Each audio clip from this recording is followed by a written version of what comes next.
Ah, Bécassine. Elle est reconnaissable entre mille en France, mais aussi à l'étranger. Avant que la bigoudaine collée à l'arrière des voitures envahisse totalement notre champ visuel. Elle symbolisait à elle seule la bretonne traditionnelle. Elle porte une coiffe inimitable qui semble tout de même être inspirée de celle d'un pays en particulier.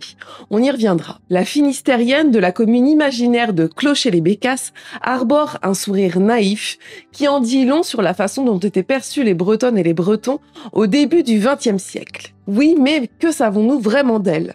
Pour beaucoup, elle n'aurait servi qu'à véhiculer les clichés sur les Bretons, notamment à cause de ses maladresses. Et puis, comme elle parle breton et que c'est une langue qu'on ne comprend pas et même qu'on n'entend pas à Paris, eh bien Bécassine, la plupart du temps, n'a ni bouche ni oreille.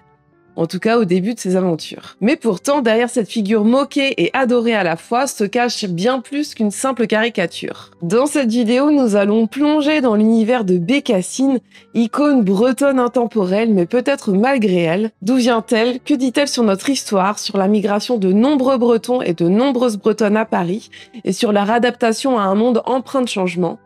Et surtout, pourquoi pourrait-on la considérer aujourd'hui comme une héroïne bien en avance sur son temps? Ensemble, nous allons redécouvrir cette figure fascinante qui savait allier à merveille tradition et modernité. Vous l'aurez compris, ce soir, j'avais envie qu'on parle de ce personnage si connu qui clairement n'a pas fait que du bien à la Bretagne, mais je me suis dit qu'avec mon œil de bretonne qui essaye de conserver tout de même les traditions, on pouvait peut-être essayer de voir son histoire sous un prisme différent.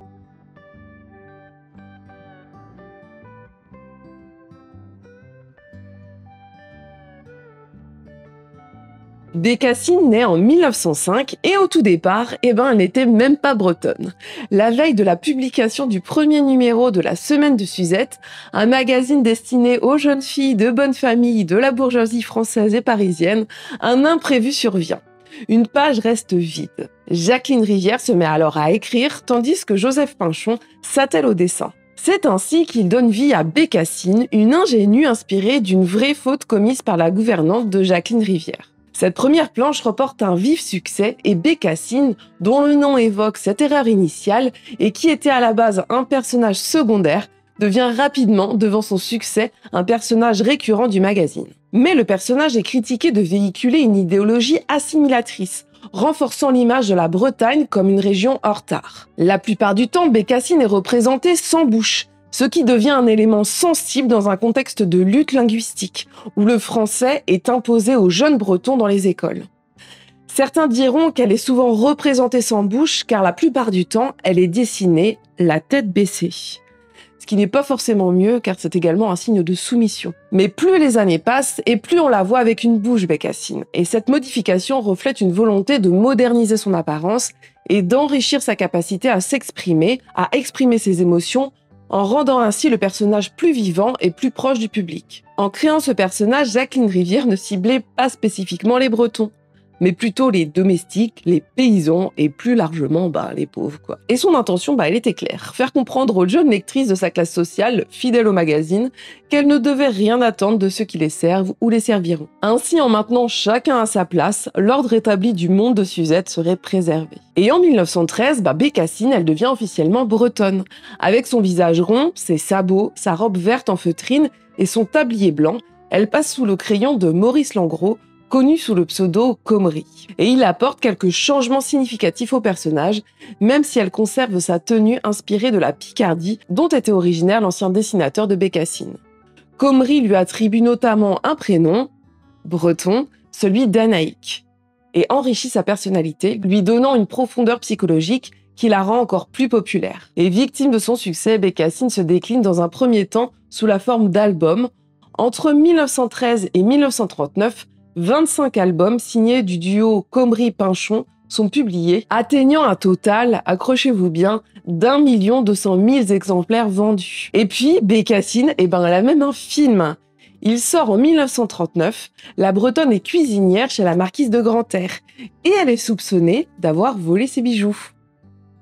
Sans commentaire. Mais c'en est trop pour bon nombre de Bretons, notamment certains vivant à Paris. Car pour couronner le tout, depuis 1919, Bécassine a droit à sa poupée de cire au musée Grévin. Donc ce qui se passe, c'est que le 18 juin 1939, à 15h30 pétante, 3 étudiants bretons passent à l'action et entre au musée Grévin. Et il brise ainsi les mains ainsi que la tête de Bécassine, qui évidemment reste muette, oui. Interpellés par 2 employés du musée, ils sont conduits au commissariat. Face au commissaire, ils réfutent tout lien avec un mouvement autonomiste, mais 2 d'entre eux s'expriment exclusivement en breton lors de l'interrogatoire, tandis que le 3e accepte de parler français. Ce dernier justifie leur acte en des termes proches des idées défendues par le journal Brezateo, dont certains leaders avaient des attaches à Paris. Et on a pu lire dans le journal au sujet de Bécassine que l'opinion publique doit savoir que nous, les jeunes, ne tolérons plus que l'on représente sur l'écran, sur la scène ou même en simple effigie la maladroite et niaise bretonne que l'on sait. Nos mères, nos sœurs et nos fiancées ne méritent pas qu'on se moque ainsi d'elles.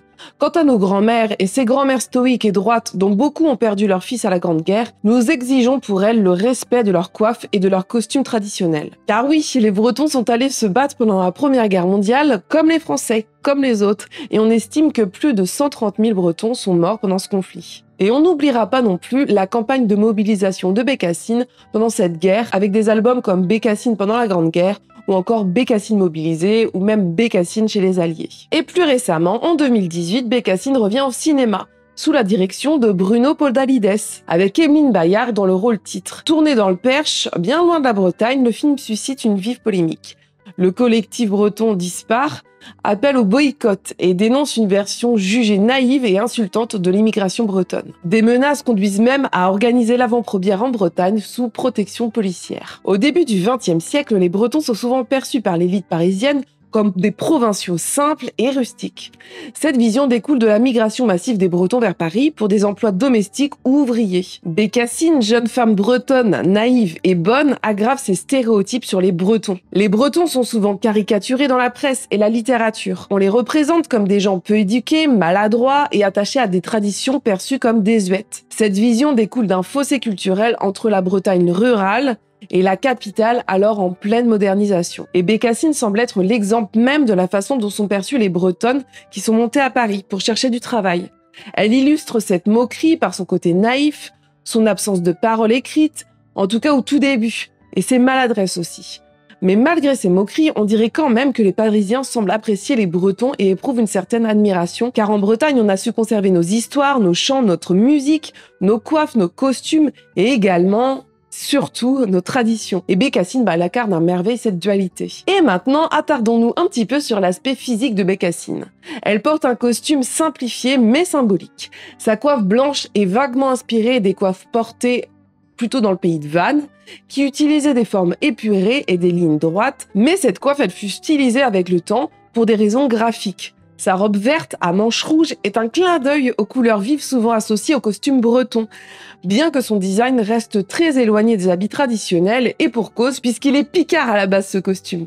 On peut dire que Bécassine oscille entre cliché et réalité. Elle représente un double symbole. On la montre comme une femme très attachée à ses racines bretonnes. Elle incarne la travailleuse dévouée, souvent associée aux domestiques bretons de l'époque. Sa bonne humeur, son sens de l'entraide et son attachement à sa famille reflètent également des valeurs associées à la Bretagne. Bécassine navigue entre 2 rôles, celui d'un stéréotype moqueur sur les Bretons, ancré dans le regard condescendant de la bourgeoisie parisienne, mais également de celui d'une figure sympathique et populaire, qui contribue à faire connaître la culture bretonne dans l'imaginaire collectif. Si son costume et ses traits ne sont pas toujours fidèles à la réalité, il véhicule une image attachante quand même qui nous colle encore au sabot aujourd'hui. Mais alors, pourquoi est-ce que tant de Bretonnes et tant de Bretons quittaient leur terre pour Paris? À partir de la seconde moitié du 19e siècle et au début du 20e siècle, un grand nombre de Bretons quittent leur Bretagne pour s'installer à Paris.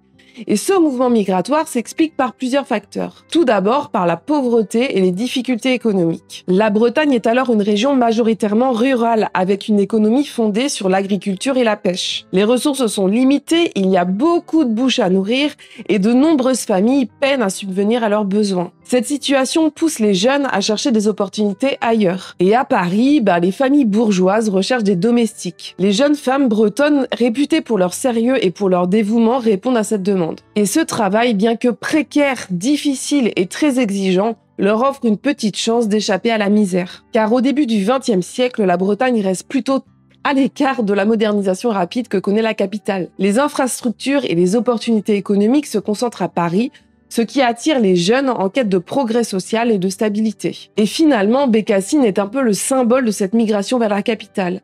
Son quotidien, dans un sens, est celui de pas mal de Bretonnes ayant tenté leur chance à Paris. Et en tant que jeune femme bretonne venue travailler comme domestique dans une famille bourgeoise parisienne, elle reflète le destin de nombreuses migrantes de son époque. Elle est confrontée au défi d'une double marginalité.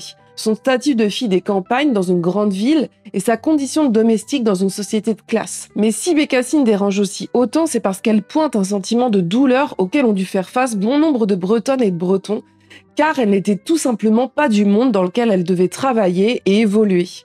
Elle est souvent moquée pour ses maladresses, pour sa façon simple de s'exprimer et pour son ignorance des codes de la société parisienne. Ces traits sont caractéristiques de l'expérience de nombreux Bretons à Paris, confrontés à un environnement culturel et social radicalement différent du leur. Et pour ça, je sais que de nombreuses personnes ont pu être humiliées.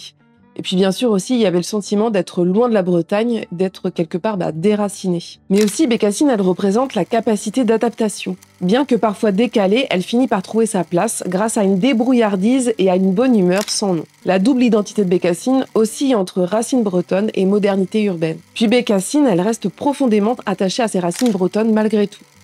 Son costume, bien que stylisé, symbolise cet attachement fort qu'elle a encore avec la Bretagne. Elle n'oublie pas d'où elle vient. Elle incarne aussi des valeurs associées à la Bretagne, telles que le travail acharné, la loyauté et aussi la simplicité. Et à travers ses aventures, Bécassine navigue dans un Paris en pleine transformation.